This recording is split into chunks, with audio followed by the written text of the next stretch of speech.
Good morning, students.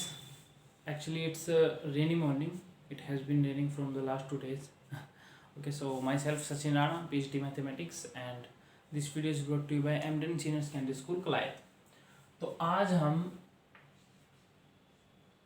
Chapter 6 करेंगे 11th class में, जो जिसका नाम है लीनियर इनइक्वेशंस. ठीक है, लीनियर इनइक्वेशंस. जो प्रीवियस वीडियोस थी उसमें हम इस चैप्टर के बारे में बहुत कुछ कर चुके हैं. स्टार्टिंग में हमने सॉल्यूशन किया था इनइक्वेशंस का, और जो प्रीवियस वीडियो थी इससे उसमें हमने ग्राफिकली सोल्व किया था इक्वेशंस को. ठीक है, इक्वेशन दे रखे एक, और वो 1 वेरिएबल में थी, और फिर हमने 2 वेरिएबल्स में भी इक्वेशन को सोल्व किया था, और जो इक्वेशन थी वो एक ही थी, मतलब एक इक्वेशन थी 2 वेरिएबल में लीनियर इनइक्वेशन, उसको हमने सोल्व किया था ग्राफिकली.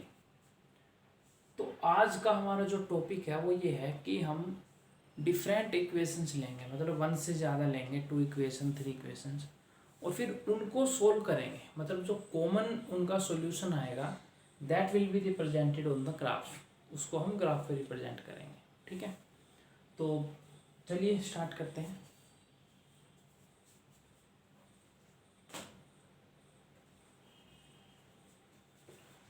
मैं क्वेश्चन ले लेता हूँ.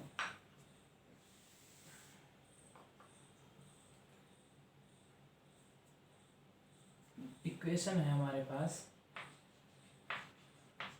3x + 4y ≤ 12 and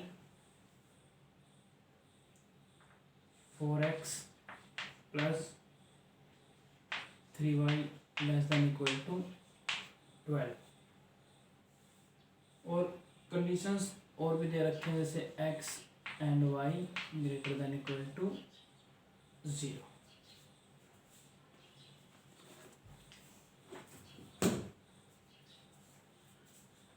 ठीक है, तो ये हमें इक्वेशंस दे रखी हैं, एक ये है एक ये है, और इनको भी आप इक्वेशन मान सकते हैं. x और y दोनों पॉजिटिव हैं बता रखे हैं. ठीक, तो जो हमने प्रीवियस वीडियो में जो किया था उसमें हमने सिर्फ ऐसी इक्वेशन ली थी, सिर्फ ये पोर्शन लिया था हमने इतना. ठीक है, उसको सोल्व किया था हमने, फिर उसको रिप्रेजेंट किया था ग्राफ पे. तो सबसे पहले तो मैं सजेस्ट करूँगा जिन बच्चों ने भी प्रीवियस वीडियो नहीं देखी है, what you have to do, just check the description of that video, okay, this present video, and you will find the link of the previous video. ठीक है, इस वीडियो के डिस्क्रिप्शन में जाकर जो लिंक है उस लिंक से आप प्रीवियस वीडियो देख सकते हैं, जिसमें हमने लीनियर इनइक्वेशन इन 2 वेरिएबल्स, जो सिंगल इक्वेशन है एक, उसका सॉल्यूशन किया है और उसको रिप्रेजेंट किया है ग्राफ पे. ठीक है, अब देखते हैं कि अगर आपके पास मल्टी इनइक्वेशंस हैं, एक्चुअली 1 से ज़्यादा हैं, तो उनको कैसे सोल्व करेंगे. चलिए, सबसे पहला रूल क्या है, जैसा आपने इसमें भी किया था, आपको क्या करना पड़ेगा. सबसे पहले you have to find the solutions, आपको इनके सॉल्यूशन निकालने हैं. ठीक है, x और y की वैल्यू, एंड 2 आर सफिशिएंट, आपको सिर्फ 2 ही निकालने हैं. इसके भी निकालिए और इस इक्वेशन के भी निकालिए. चलिए इसमें देखते हैं. तो सबसे पहले आपको क्या करना पड़ेगा, जो 3x + 4y है, जैसे इसको इक्वल मानिए. स्टार्टिंग में आपको क्या करना पड़ेगा, इसको आप मानिए इक्वल, इनइक्वलिटी को भूल जाइए पहले. ठीक है, अगर मैं इसको इक्वल मानता हूँ तो अब देखिए, मैं अगर अब इसके सॉल्यूशन सेट बनाऊंगा, ये x और y है. देखिए, अगर मैं x को 0 पुट कर लेता हूँ, अगर मैंने इस इक्वेशन में x को 0 पुट कर लिया, तो यहाँ से y की वैल्यू क्या आ जाएगी, 3 आ जाएगी, क्योंकि ये 0 हो जाएगा, 4 डिवाइड में हो जाएगा, 12/4 दैट इज 3. तो y कितना हो गया, 3 हो गया. ठीक है, सेकंड में क्या है, मान लीजिए मैंने y को 0 मान लिया. ये आपको मैंने भी पहले भी बताया था, वैल्यूज़ कोई भी ले सकते हैं, लेकिन कोशिश करें कि ऐसी वैल्यू लें जिनमें ना तो पॉइंट में आए ना फ्रैक्शन में आए वैल्यूज़ दूसरी. ठीक है, और दूसरा ये है कि आप कोशिश करें x की, एक बार x को 0 रख लें और एक बार y को 0 रख लें. अगर x या y को 0 रखने से कोई दूसरे वेरिएबल की वैल्यू अपॉन में चली जाती है, पॉइंट में भी हाफ तक तो चल जाता है। अब 12 अपॉन मान लीजिए 12/5 आ गया, ठीक है, तो उसमें भी थोड़ी सी दिक्कत आएगी आपको। 3/2 आ गया, 1.5 वो तो चल जाएगा। चलो, तो ऐसे ना लें। 11/7 आ गया कहीं, तो अवॉइड करें उनको, ठीक है। तो अगर मैं यहाँ पर y की वैल्यू को 0 रख देता हूँ तो देखिए 0 हो गया, 3 डिवाइड हो जाएगा 4, तो x की वैल्यू क्या हो गई, 4 आ गई, ठीक। तो अब इसके सॉल्यूशन क्या बनेंगे, जो सॉल्यूशंस बने इसके वो बने 0,3 एंड 4,0, ये बन गए। तो 0, 3 एंड 4, 0, ये इस इक्वेशन के बन गए सॉल्यूशन, ठीक है। अब बात करते हैं नेक्स्ट इक्वेशन ये वाली। अब इसके देखते हैं सॉल्यूशन। तो अगर मैं इसके चेक करूं, 4x + 3y = 12, जैसे कि मैंने बताया था आपको क्या करना है, लेस देन इक्वल टू को हटा के लेस देन हो या ग्रेटर देन हो, you have to just replace that sign with equal. आपको सिर्फ इक्वल का साइन लगाना है, ठीक है। अब देखिए अगर मैं सेम टेबल यहाँ पर बनाता हूँ,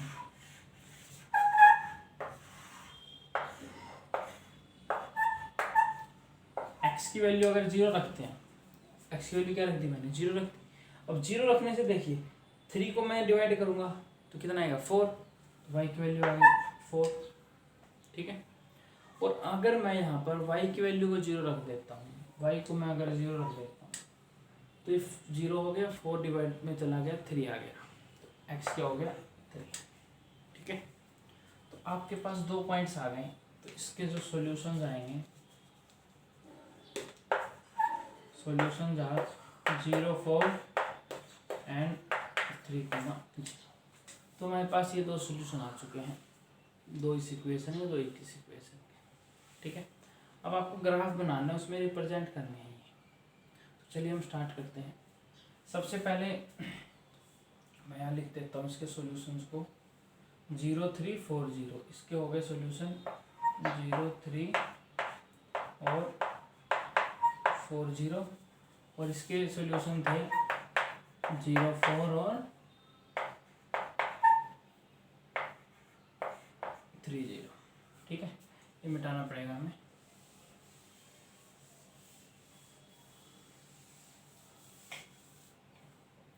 अब जरा देखते हैं। अब आपको क्या करना है, सबसे पहले तो ग्राफ बनाना है आपको।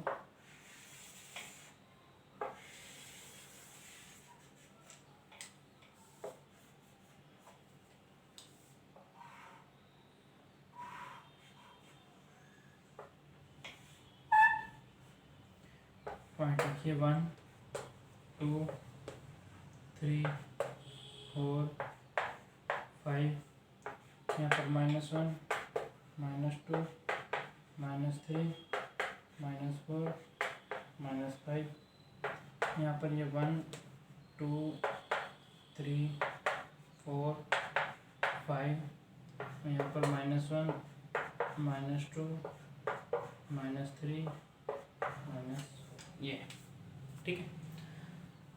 देखिए पॉइंट रिप्रेजेंट करेंगे 0,3, देखिए कहाँ पर आएगा, 0,3 यहाँ पे आएगा पॉइंट, ठीक है। सेकंड आया 4,0, 4,0 यहाँ पर आएगा पॉइंट। तो इन दोनों पॉइंट्स को आपस में मिला दें,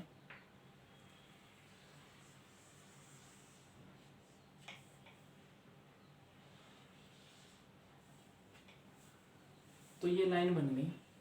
जैसे कि मैंने पहले भी बताया था, अगर इक्वल का निशान लगा हुआ है, अगर इक्वल का निशान लगा हुआ है तो जो ये लाइन बनेगी दैट शुड बी डार्क। ये कैसी होनी चाहिए, डार्क होनी चाहिए। अगर मान लीजिए यहाँ पे इक्वल का साइन नहीं होता, लेस देन होता है, ग्रेटर देन होता, तो हम इस डार्क को क्या कर देते, जो डार्क लाइन है इसको डॉटेड लाइन बना देते, ठीक है। अब ये इक्वेशन बन गई है हमारी, 3x + 4y = 12 बनी है ये, ठीक है। अब हमें ये नहीं पता एरिया इधर लेना है, उधर लेना है, किधर लेना है, ठीक है। तो उसके लिए हम चेक करेंगे। देखिए सबसे पहले इस इक्वेशन में कोई भी पॉइंट पुट कर सकते हैं जो इस इक्वेशन पे लाई नहीं कर रहा। तो for your convenience we will take 0 0। आप कोई भी क्वेश्चन हो, अगर वो ओरिजिन से पास नहीं हो रही लाइन, तो सब में 0,0 ही लेंगे, x को 0 y को 0। ठीक है, तो चेक करते हैं। Put x is equal to 0 y is equal to 0 in 3x plus 4y less than equal to 12 we get. देखिए 0 अगर मैं पुट करता हूँ, 0 less than equal to 12, 0 plus 0 less than equal to 12, 0 less than equal to 12, that is true आ गए। ठीक है, ये क्या है, ट्रू आया। तो अगर ये ट्रू है, इसका मतलब क्या है, इसका मतलब है कि जो एरिया हमें लेना है, जो हमें एरिया लेना है वो इस लाइन से उधर की तरफ आएगा जिधर की तरफ ये पॉइंट्स लिए हमने। मतलब T4 true, T4 towards the points, the area will be towards the points which we have taken, जो हमने लिए हैं। कौन से लिए थे, ओरिजिन लिया था, तो इसका मतलब एरिया ओरिजिन की तरफ आएगा। अब देखिए इस लाइन की तो दो तरफ बन गई, एक तो नीचे की तरफ और एक ऊपर की तरफ। अब देखिए कि ओरिजिन कहाँ आता है, नीचे की तरफ आता है। तो आप थोड़ा सा निशान लगा लें, ऐसे इंडिकेशन हो जाती है, ज़्यादा लगाने की ज़रूरत नहीं है। ऊपर लगा लें, बीच में लगा लें, नीचे लगा लें, आपको पता चल जाएगा कि एरिया इस लाइन से नीचे की तरफ आना है। ठीक है, आगे चलना। तो सबसे पहले आपने इस लाइन के बारे में तो ऐसे पता कर लिया। अब बात करते हैं ये जो सेकंड लाइन है, इसको भी तो रिप्रेजेंट करना है। चलिए देखते हैं, इसके पॉइंट्स करते हैं प्लॉट। सबसे पहले 0,4, 0,4 यहाँ पर आएगा। ठीक है, 0,4 यहाँ पर आ गया। सेकंड पॉइंट है इसका 3,0, 3,0 यहाँ पर आएगा। ठीक है, दोनों पॉइंट्स आ गए। Now what you have to do is that you have to make a line by joining these two points. आपको इन दोनों पॉइंट्स को मिला के एक लाइन सेगमेंट एक्चुअली बनानी है। तो खींच दीजिए, मिला दीजिए।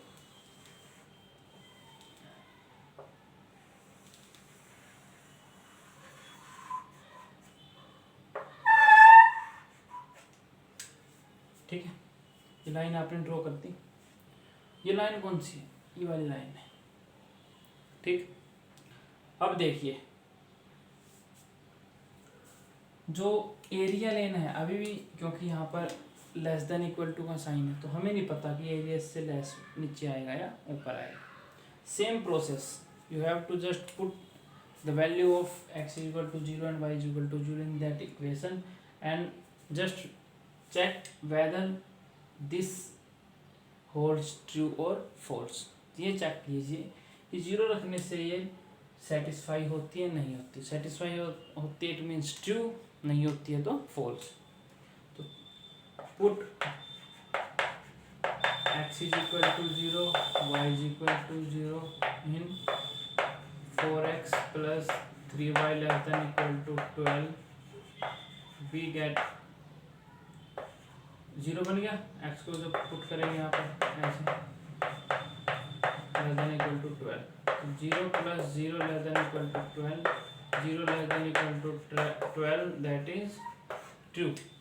क्या आ गई है, ट्रू आ गई। अब ट्रू का क्या मतलब है, ट्रू का मतलब है कि जो एरिया आएगा वो इस लाइन से उधर की तरफ आएगा जिधर क्या है, ओरिजिन है।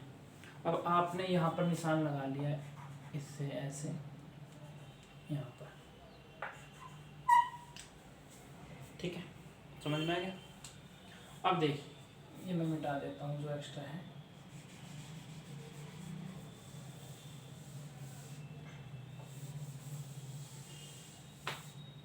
ये आपको शो करना है जो चीज़ें मैंने अभी मिटाई हैं। ठीक है, कॉपी में ज़रूर करें आप ये। देखिए सबसे पहले अब क्या करेंगे, हमें ये पता चल गया कि इस लाइन से इधर का एरिया आएगा, इस लाइन से इधर का एरिया आएगा। ठीक है, तो अब देखिए इसका मतलब तो एरिया बहुत ज़्यादा आ गया। अब इनका रोल आता है x and y is greater than equal to 0। इसका मतलब x भी पॉजिटिव है, y भी पॉजिटिव है, तो दोनों पॉजिटिव है। इसका मतलब क्या हुआ, इट मीन्स लाइज इन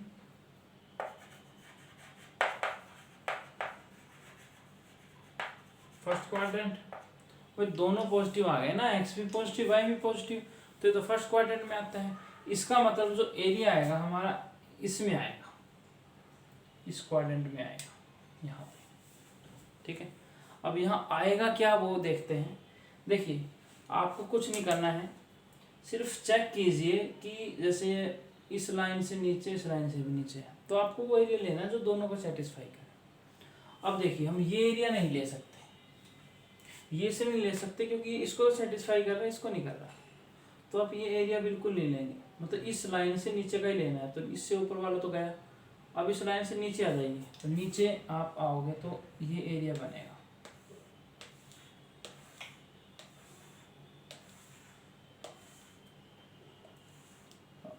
अब यहाँ पर देखिए, अब ये एरिया मैं अगर लेता हूँ, ठीक है, ये एरिया अगर मैं लेता हूँ फर्स्ट क्वाड्रेंट में है, वो इस लाइन से भी नीचे है, लेकिन अब इस लाइन से भी तो नीचे का एरिया आएगा, और ये एरिया जो इस लाइन से ऊपर चला गया, तो आप ये एरिया स्किप करेंगे, तो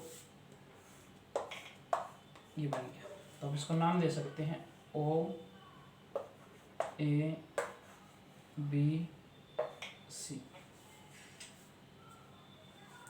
तो ये 1 2 3 4 एक क्वाड्रिलेटरल टाइप बन गया, ठीक है, ओ ए बी सी। तो अब लिख सकते हैं कि here required area is shaded area O A B C. तो ये एरिया हो गया जो हमने शेड किया है, that is the solution of these equations. इनका कॉमन जो है सॉल्यूशन वो ये हो गया। इसका मतलब जो भी वैल्यू आएगी वो इस एरिया में से, मतलब इस रीजन में से आएगी, ठीक है। तो ऐसे करने हैं जी क्वेश्चन आपको। प्रीवियस वीडियो में हमने सिर्फ एक इक्वेशन ली थी, अब एक की जगह 2 दे दी। हो सकता है अब 2 की बजाय 3 दे दी जाए इक्वेशन, ठीक है, 2 से ज़्यादा वो आ सकती हैं, 3 इक्वेशन आ जाए, करना कुछ नहीं। उसमें भी क्या करना आपको, जैसे यहाँ पर दो लाइनें बनी हैं, 2 इक्वेशन थी, तीसरी इक्वेशन आ जाएगी, एक तीसरी लाइन बन जाएगी। हो सकता है 4th इक्वेशन दे दें तो 4 लाइन्स बन जाएंगी। तो बस उसमें थोड़ा सा आपको ये ध्यान रखना पड़ेगा कि जैसे 2 लाइन्स हैं, 2 लाइन्स में आपको तो बस 2 लाइन्स के बारे में ही देखना है कि एरिया इससे नीचे, इससे ऊपर, ऐसे। अब उसमें थोड़ी सी लाइन्स बढ़ गई तो आपको थोड़ा सा और एनालाइज करना पड़ेगा। एरिया ऐसा लेना है, the area should be bounded by these lines, जो भी हमें दे रखा है 1 2 3 4, इनको अंडर एस्टिमेट ना कि करें। 1 2 3 4 ये भी इक्वेशन ही हैं, 4 इक्वेशन है। आपको ऐसे एरिया लेना है जो इन 4 को 4 के 4 को सेटिस्फाई करे, इसको भी सेटिस्फाई करे, इसको भी सेटिस्फाई करे, और जो यहाँ पे दे रखा है कि एक्स और वाई पॉजिटिव है, that's also should be satisfied, वो भी सेटिस्फाई होना चाहिए, ठीक है। तो ये क्वेश्चन क्या था हमने, हाँ, pause the video and note it down.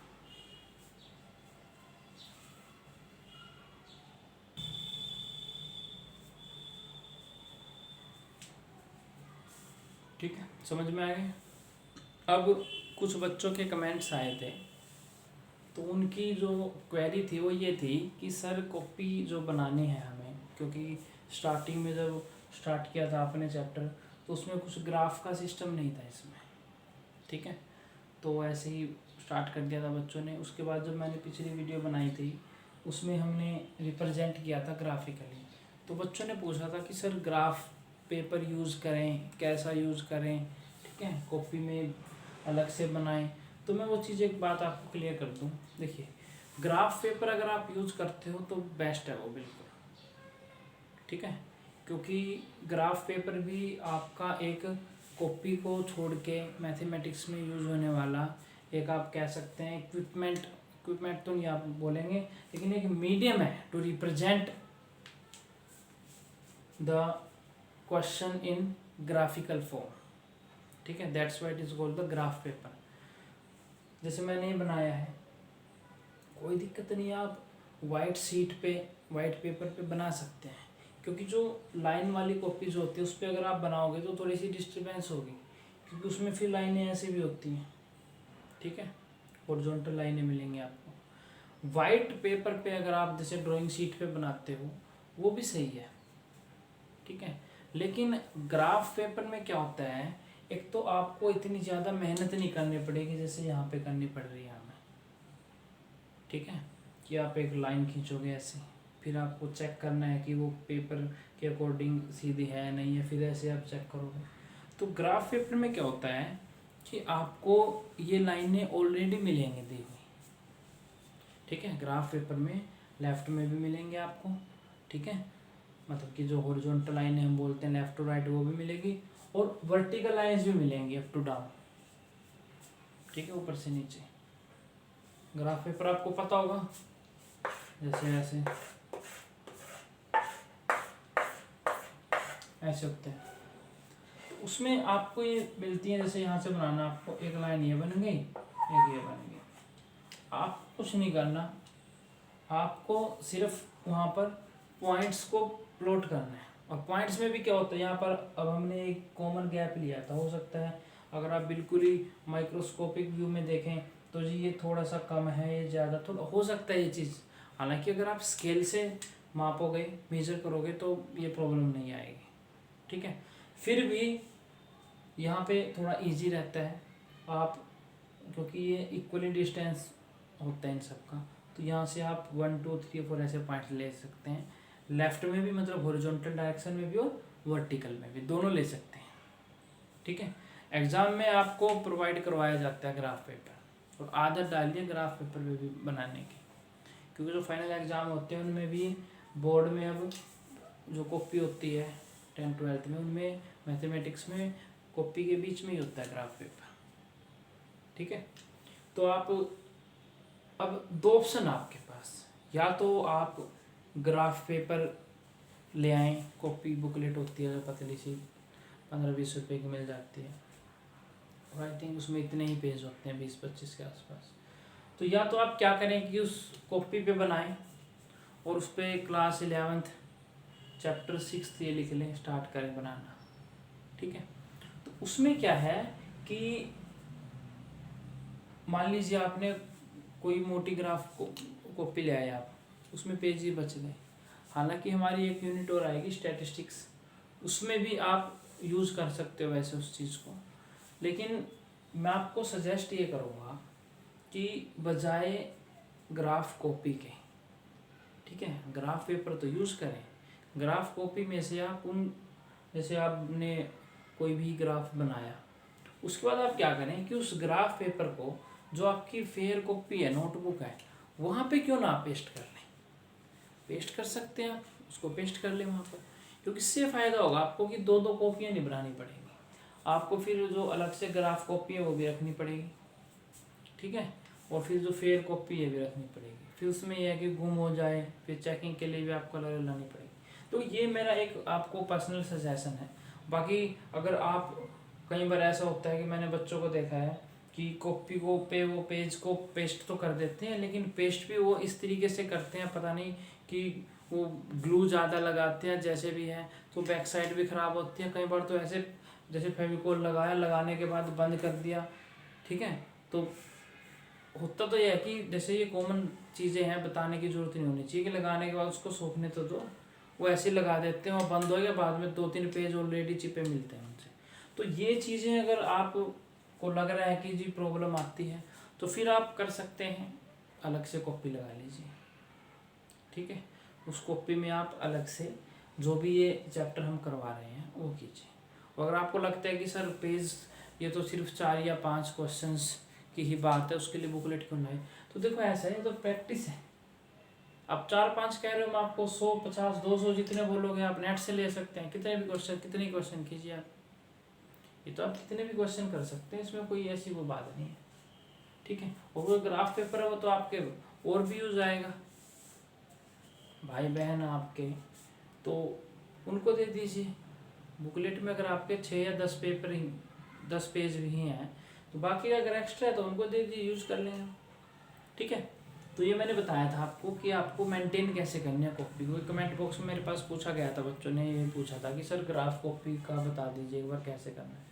तो दो ऑप्शन आपके पास, या तो आप ग्राफ पेपर पे बना के उस पेपर को पेस्ट कर लीजिए कॉपी पे, या फिर दूसरा ऑप्शन क्या है कि ग्राफ पेपर है जो वो कॉपी है, उस कॉपी को ही आप अलग से बना लीजिए, मेंटेन कीजिए, और उस पर चैप्टर 6 लिख के, मतलब ये हो जाएगा कि जो आपका ये पोर्शन है चैप्टर 6 का, और उसमें एक चीज़ ध्यान रखें, इसमें जो स्टार्टिंग के क्वेश्चन मैंने कराए थे वो ग्राफ के नहीं थे। तो कभी आप वो ग्राफ ये सोचें कि जी हमें इस चैप्टर के लिए कॉपी की जरूरत नहीं, ग्राफ में लिखने लग जाए, नहीं। इस चैप्टर का सिर्फ एक टॉपिक ग्राफिकल रिप्रेजेंटेशन है जो that should be in that graph copy. Otherwise जो और क्वेश्चन आएंगे अभी हम आगे करवाएंगे स्टेटमेंट वाले क्वेश्चंस थोड़े, हालांकि मैंने करवाए भी थे जिनको मैंने प्रैक्टिकल एप्लीकेशन बोला था, तो वो आपको ग्राफ कॉपी में नहीं करने, वो तो आपको जो फेयर कॉपी उसी में करने हैं, ठीक है। तो आई होप समझ में आ गया होगा आपको ये जो मैंने बताया अभी। तो नेक्स्ट वीडियो में हम कुछ और क्वेश्चंस करेंगे ऐसे ही, और कुछ प्रैक्टिकल एप्लीकेशंस और देखेंगे जो इम्पोर्टेंट है, थोड़ी एग्जाम में आ सकती है, ठीक है। तो मिलते हैं नेक्स्ट वीडियो में, थैंक यू वेरी मच।